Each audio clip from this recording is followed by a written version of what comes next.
کبھی تم نے یہ سوچا ہے کہ اگر تمہاری تقدیر پہلے ہی لکھی جا چکی ہے تو پھر تمہاری دعائیں، تمہاری محنت، تمہاری آنکھوں کے آنسو آخر کس چیز کو بدلتے ہیں؟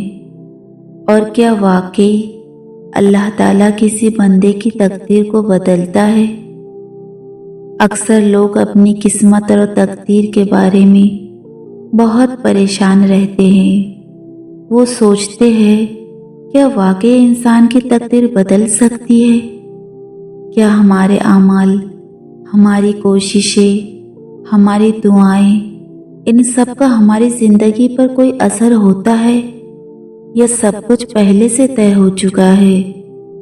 یہ ایک نہایت گہرا سوال ہے اور اس کا جواب سمجھنے کے لیے ہمیں اللہ تعالیٰ کی حکمت کو سمجھنا ہوگا۔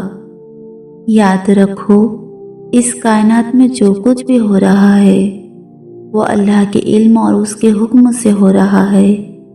قرآن ہمیں یہ بتاتا ہے کہ اللہ تعالیٰ ہر چیز پر قدرت رکھتا ہے اور اس کے فیصلے کو کوئی بدل نہیں سکتا، لیکن اسی کے ساتھ اللہ تعالیٰ نے انسان کو اختیار بھی دیا ہے، نیت کا، عمل کا اور دعاؤں کا۔ انسان کی زندگی میں جو تبدیلی آتی ہے وہ اس کی کوششوں اور اللہ کی مشیت کے درمیان ایک حسین توازن ہوتی ہے۔ قرآن میں ارشاد ہے، بے شک اللہ کسی قوم کی حالت نہیں بدلتا جب تک وہ خود اپنی حالت نہ بدلے۔ یہ آیت ہمیں یہ سکھاتی ہے کہ تبدیلی کا آغاز انسان کے اپنے اندر سے ہوتا ہے۔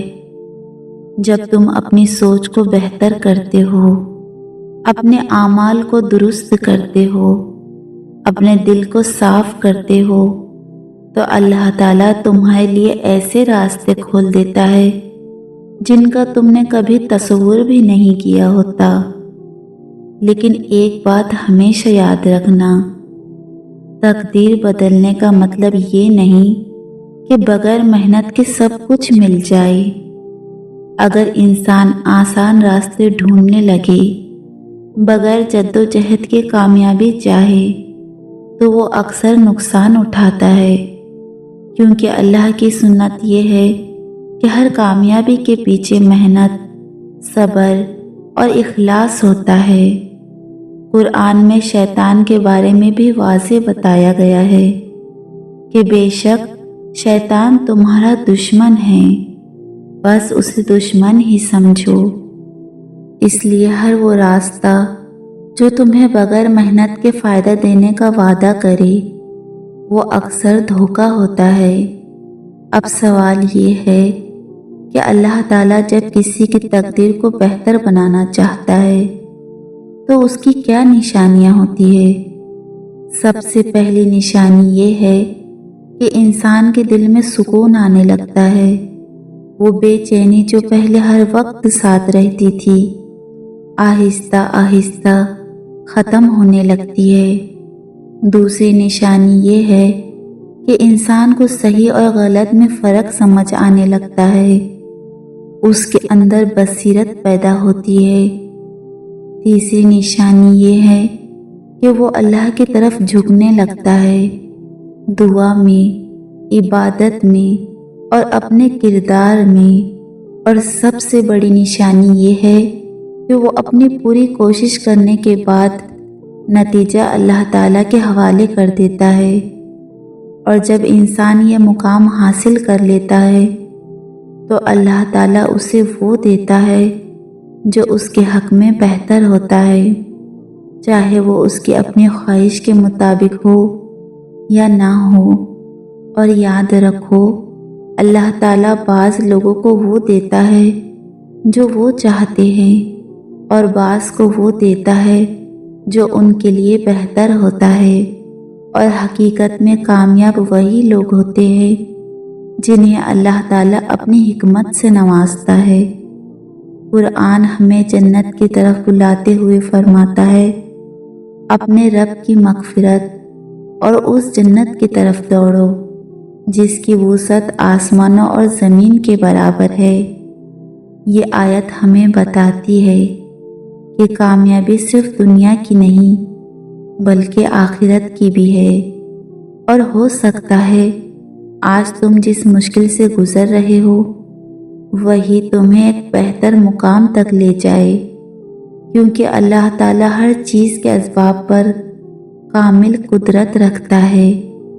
اور جب تم اپنے دل کو اللہ کے ساتھ جوڑ لیتے ہو، اس پر بھروسہ کرتے ہو اور سچی نیت کے ساتھ کوشش کرتے ہو، تو اللہ تعالیٰ تمہارے لیے ایسے راستے بناتا ہے جو تمہیں بلندیوں تک لے جاتے ہیں۔ آخر میں بس اتنا یاد رکھو، اگر تم سچائی کے ساتھ کوشش کر رہے ہو، صبر کر رہے ہو اور اللہ تعالیٰ پر بھروسہ رکھ رہے ہو تو تمہاری تقدیر سنور رہی ہے، چاہے تمہیں ابھی نظر نہ آئے۔ اور دیکھنا وہ دن ضرور آئے گا جب اللہ تعالیٰ تمہاری ہر دعاؤں پر اپنی کن کی مہر لگا دے گا، تمہاری بے رنگ زندگی میں اپنے فضل سے خوشیاں بھر دے گا انشاءاللہ۔ اللہ تعالیٰ ہم سب کا حامی و ناصر ہو۔ جزاک اللہ۔ اللہم صلی علی محمد بارک وسلم۔ اے میرے اللہ، جن جن لوگوں نے کمنٹس کر کے مجھ سے دعا کرنے کو کہا ہے اور جتنے بھی لوگ اس چینل سے جڑے ہوئے ہیں، ان سب پر تو اپنی خاص رحمت نازل فرما، ان کے دلوں کی ہر جائز خواہش پوری فرما، ان کی ہر دلی مراد اور ہر نیک تمنا کو اپنے فضل سے قبول کر لے یا رب العالمین۔ ان کے رزق میں برکت عطا فرما، ان کے لیے حلال اور کشادہ رزق کے دروازے کھول دے اور انہیں اپنے سوا کبھی کسی کا محتاج نہ بنا۔ اے میرے پروردگار، جن کے نکاح میں رکاوٹ ہے ان کے لیے آسانیاں پیدا فرما اور انہیں نیک، صالح اور بہترین شریک حیات عطا فرما۔ یا رب، جو اولاد کے خواہش مند ہے انہیں نیک اور صالح اولاد عطا فرما، اور جنہیں اولاد دی ہے ان کی اولاد کو ان کے لیے سکون قلب بنا دے۔ یا رب، جو لوگ قرض میں ڈوبے ہوئے ہیں ان کے قرض اتار دے، ان کی پریشانیاں دور فرما اور انہیں آسانی عطا فرما۔ اے میرے پیارے اللہ، ہم سب کے والدین پر اپنی خاص رحمت نازل فرما، انہیں اچھی صحت، اعلیٰ عزت اور لمبی عمر عطا فرما، اور جن کے والدین اس دنیا سے جا چکے ہیں ان کی مغفرت فرما اور ان کی قبروں کو نور سے بھر دے۔ یا شافی، جو لوگ بیمار ہیں انہیں کامل شفا عطا فرما، ان کی تکلیفیں دور کر دے اور انہیں صحت کاملہ نصیب فرما۔ یا رب، ہم سب کی خطاؤں کو معاف فرما، ہمارے دلوں کو سکون عطا فرما، ہمیں سیدھے راستے پر قائم رکھ اور ہمیں دنیا و آخرت میں کامیابی عطا فرما۔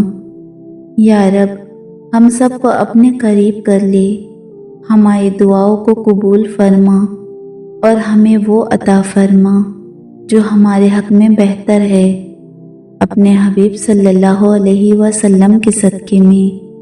آمین یا رب العالمین۔ اللہم صلی علی محمد بارک وسلم۔